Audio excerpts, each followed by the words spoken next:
Hello, loves, and welcome back to another Fluff and Hammer adjacent, maybe another Ages of Chaos. I don't know. It's all very loose, isn't it? Depending on what I feel like labeling the video at any given time. But I was digging through some of the boxes in my little place here. I've got boxes full of books and magazines and all sorts of crap, just loads of Libra basically. And I was quite surprised because I thought I chucked it out. I'm surprised I haven't chucked it out, quite frankly. I found the fourth ed Chaos Space Marine Codex. You remember the video I did for that? The Ages of Chaos one that's really, really negative? And I warned you it was going to be negative. Very interesting. I haven't looked at this for a long time. It was a long time ago now, this was. It was a long time ago. We're going to talk about this. The fluff. I'm going to get Gruff and Andy talking about this. I really am, because it was such an interesting period. It was such an interesting period. This is when I bowed out. This was the I've got it in my hands right now. I know you can't see it, but I've got it in my hands. This was the product that made me bow out for the first time in, well, since my childhood. Since I first started the hobby when I was 8 years old, this was the one that did it because it's so bad. There was this and the Dark Angels Codex from 4th Ed. They were awful, awful books. I don't know what Games Workshop were thinking with these ones. Actually, yes, I do. I'm being facetious. I know exactly what they were thinking with these books. They were thinking we need to water it down, we need to dumb it down a little bit, we need to make it more accessible, and we also need to push particular kits. We need to push the big expensive kits, and that's exactly what they're doing with this book. It's so cynical. It's such a cynical exercise. And it's not all bad. It's not all bad. There are good things in this book, and we'll discuss them on the main Fluff and Hammer. There are good things. It's not as awful as I remember it. It's pretty bad, but it's not as awful as I remember it being. Anywho, that's not why we're here. We're here, you can tell by the title, we're here to talk about one of my favorites. One of my favorites. We've done all of the cult legions, and now it's time to do my favorite of the undivided legions. Oh my god. I remember I remember picking up my first Chaos Codex. It was the second ed Chaos Space Marine Codex, and it was the second codex I ever owned. It was the second big book from Games Workshop I ever owned. The first was the second ed Eldar Codex, and we'll talk about that another day. Because, despite all the Chaos stuff on this channel, my first army, my first love for Warhammer 40,000 was the Eldar. They were my introduction. The second ed Eldar Codex was the one that told me everything. That's the first time I read about the Horus Heresy. It was the first time I read about the birth of Slaanesh, the Great Crusade, the Imperium, the Craft Worlds, all of that gubbins, all of that stuff. That was the book. My baseline. That was my baseline. And it gave me a fairly good grounding, I've got to say. There's a lot of good material in that book. But the second ed Chaos Space Marine Codex was really the one. And in the second ed Chaos Space Marine Codex, you didn't just have the more traditional Chaos Legions, the cult legions, the Thousand Sons, Emperor's Children, Death God, and World Eaters. You had the Undivided Legions, all detailed, all given their own particular panoply and mythology and aspects and history. And I loved that to bits. I was so enamored of that. I mean, I was like, how old was I at that point? I must have been like maybe 9 or 10, maybe even younger. It could have been 8. I was very young. But that book obsessed me. I loved all that stuff. I loved reading about the Iron Warriors and their sieges. I loved reading about the Black Legion and their shame in the face of the rout from Terror. I loved the Night Lords. Oh my god, reading about the Night Lords and what complete and utter cynical asshats they are. But the one that really got me was the Word Bearers. Love the Word Bearers. In the Word Bearers, what you had were your classic Chaos Space Marines. Your Chaos Space Marines, they were red and they were silver and black. They looked like your classic Chaos Space Marines, and their background detailed them as basically being the religious fanatics of the lot. They were the classic Chaos Space Marines, consumed by the worship of Chaos. Their every waking moment was spent in worshipping Chaos, bringing the word of Chaos to the Imperium, erecting great dark cathedrals, sacrificing innocents, and all of that gubbins. They had this wonderful sort of occult patina to them, and I loved that.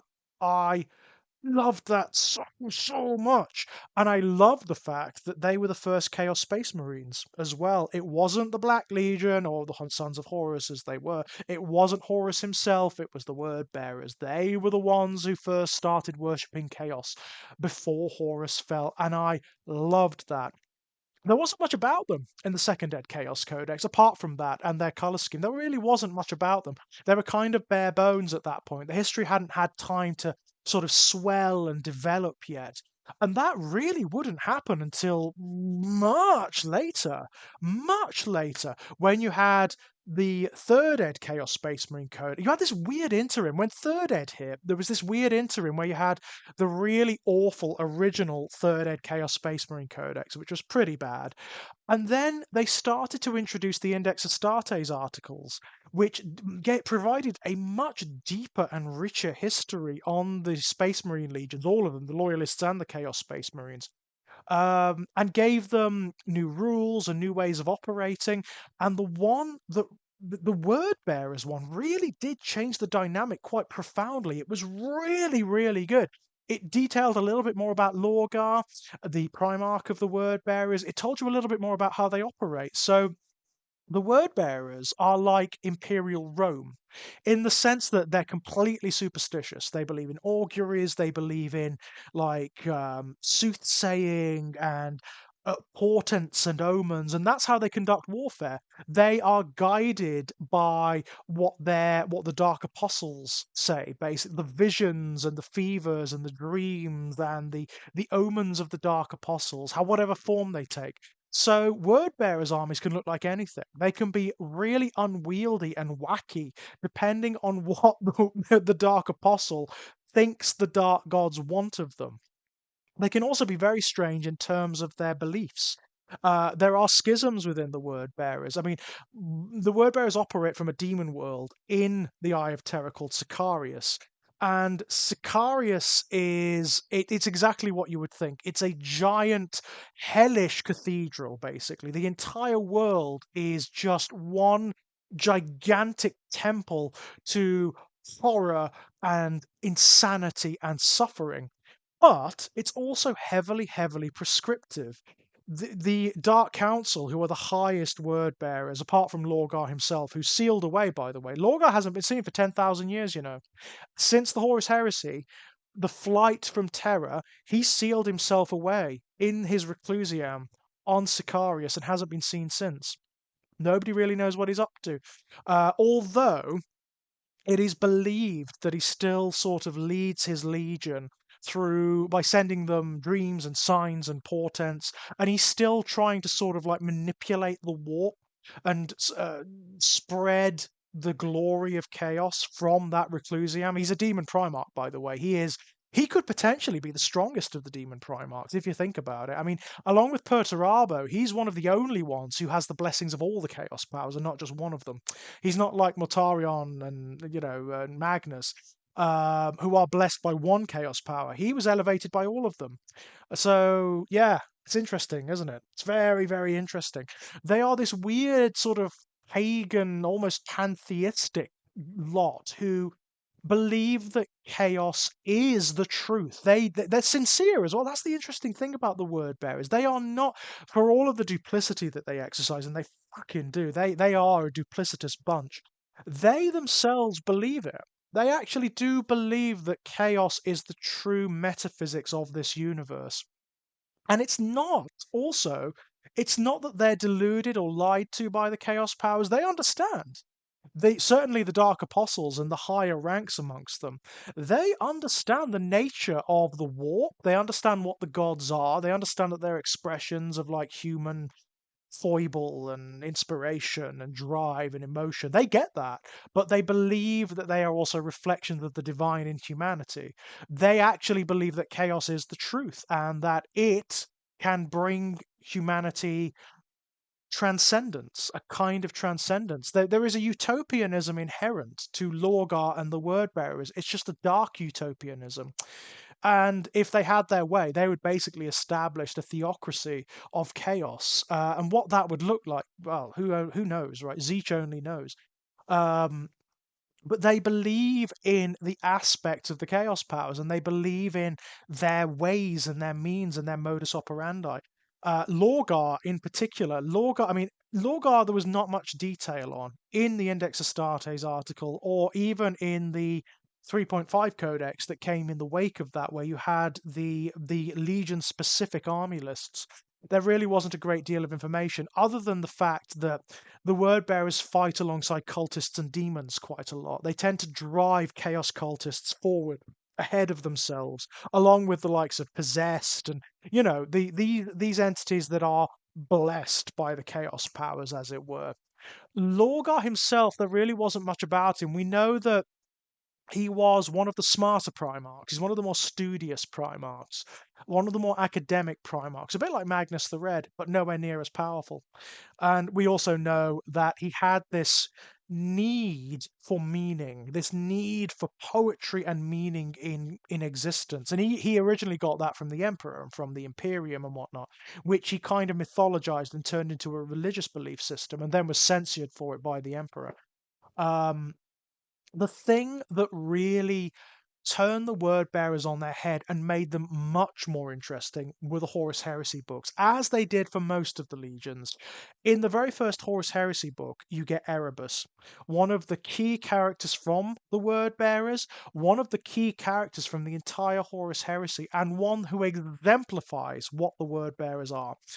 Erebus is the one who not only went around corrupting the other legions, establishing the warrior lodges, which were kind of like veiled chaos cults. He is also the one who whispered in Horus's ear, who led Horus to Davin, where he was wounded by the demon weapon, where he then experienced his fever, his fugue, where he encountered the powers of chaos, and where he ultimately made his decision to turn on the Emperor.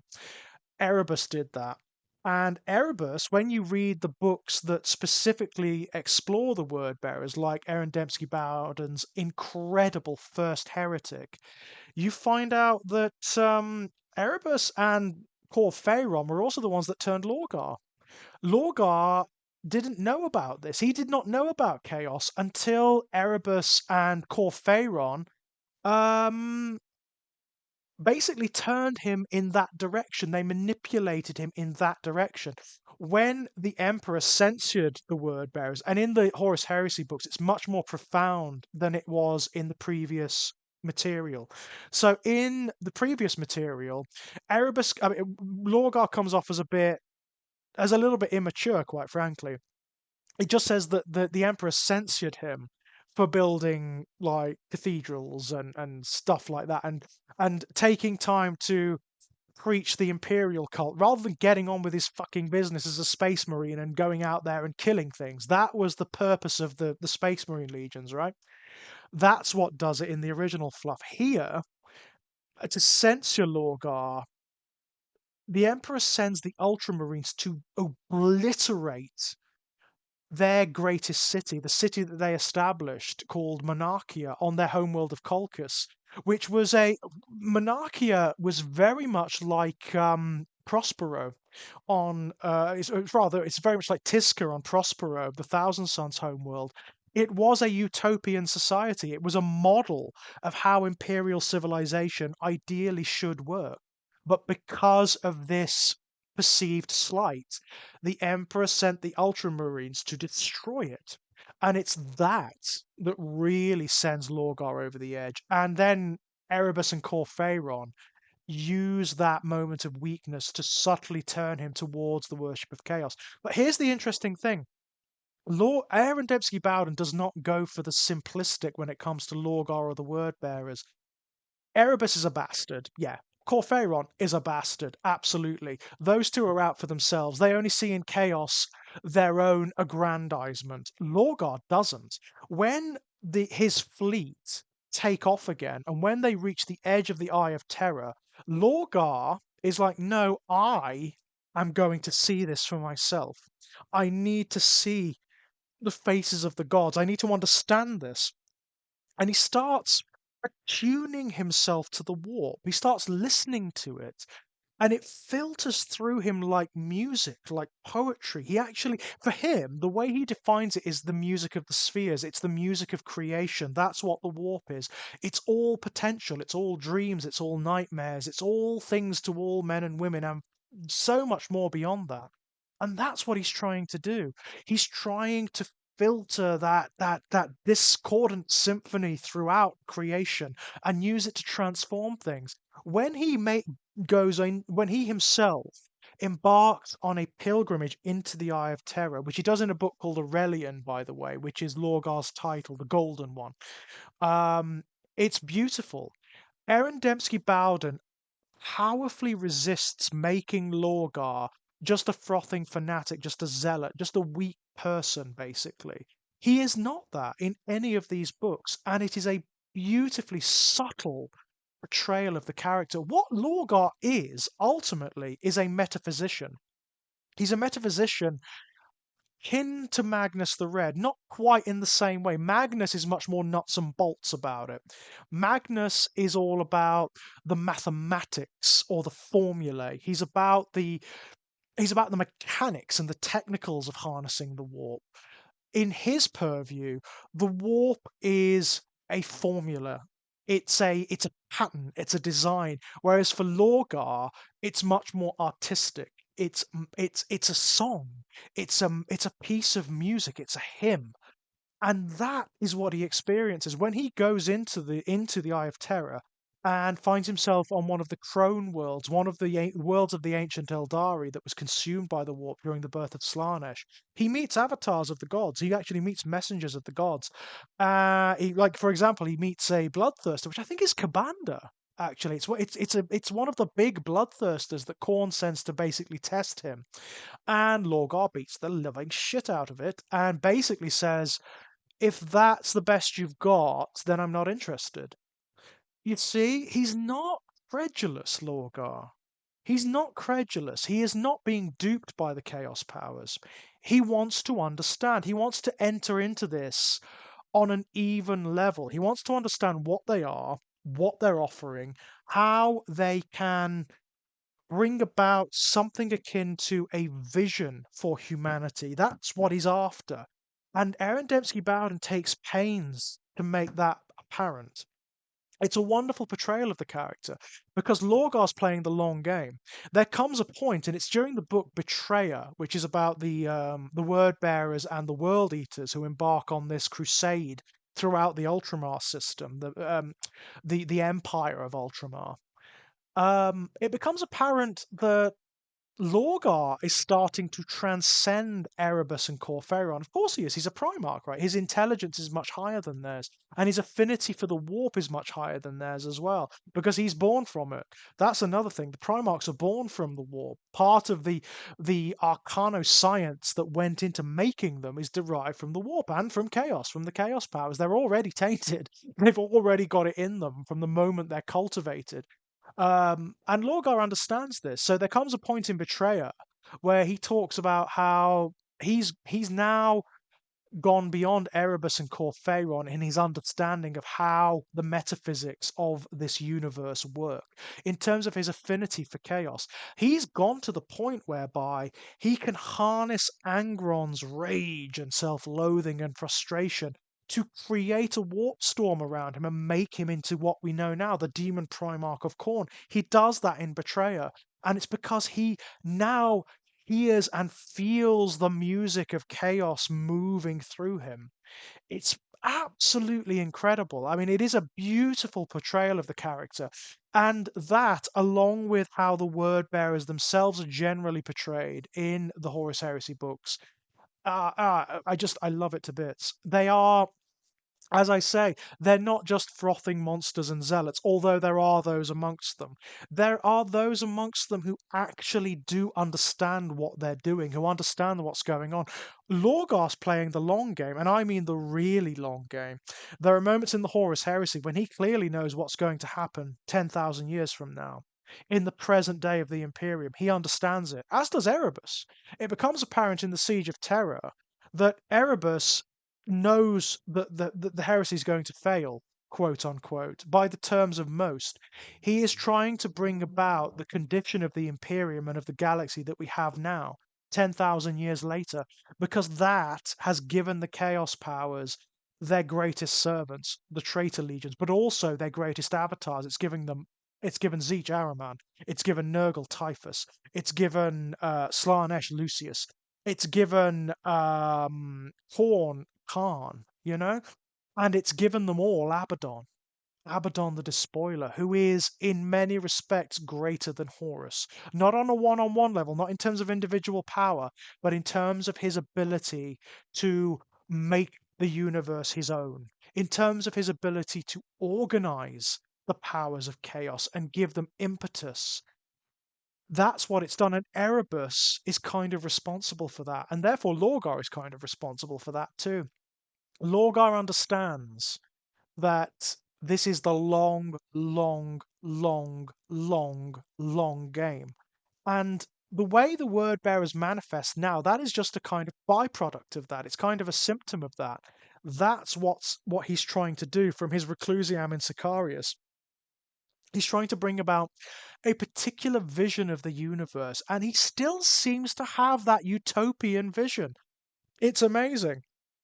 And by the way, this is not to say that the word bearers are not monsters. They are. They absolutely are. In terms of my own belief systems, they should be the ones I hate the most because I hate religious fanatics. I hate zealots. I hate fundamentalists. I can't stand them. I think they are the weakest, most destructive human beings in existence.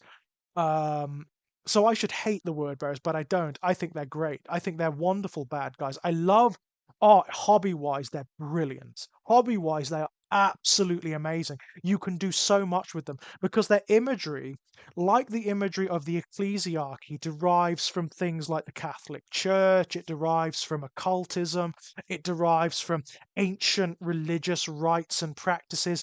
Oh, there's so much you can do. You can give them robes, you can give them braziers, you can give them all sorts of mutations and icons and so much stuff. I love that to bits, and they are very, very well represented in the current Chaos Space Marine Codex, by the way. There are two detachments that really exemplify them. There's the Chaos Cultist detachment, which is really good for the word bearers, and there's the Pack-Bound Zealots, which is it's the slaves to darkness. It's the word bearers. It's possessed. It's all of the warp blessed, dark, gribbly, weird stuff from the Chaos Space Marines, and I just love it. They are the purest. It's bizarre to say, but in many respects, they are the purest Chaos Space Marines because that is fundamentally what they are. They are the archetypal Chaos Space Marines in their red and their silver and their black with their horns and their mutations. They are absolutely wonderful. I mean, I had a Word Bearers army in with the 3.5 codex because I loved the word bearers back then. The way they worked in the 3.5 codex was you could take extra troop choices for them because they threw demons, hordes of demons at the opponent. So you could have loads of like plague bearers and demonettes and bloodletters, which was really good back then. That was really, really good, really strong. And I loved them to bits. I love my word bearers. I haven't collected them for a long time, but I could convince myself, especially under the 10th Ed Chaos Space Marine Codex. I really could convince myself, my loves. Oh no, don't stop. No, you can't. I absolutely can. I absolutely can.